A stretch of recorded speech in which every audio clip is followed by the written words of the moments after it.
То, что я читал, допустим, в турецких источниках, там ничего такого конкретного о том, что права соблюдаются, и что с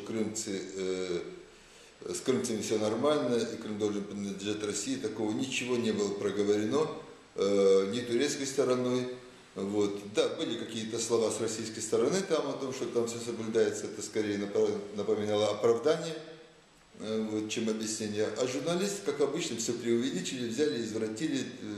Журналист какая вообще задача? Быть популярными. То есть их интересует не объективность, не правдивая подача, а конкретно вот популяризация собственных изданий. Поэтому я думаю, что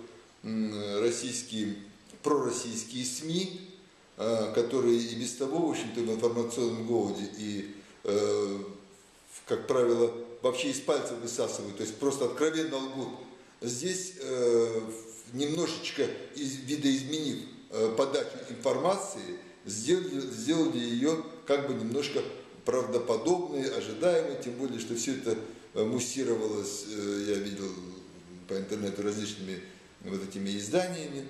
Вот. Поэтому я думаю, что ничего такого не было.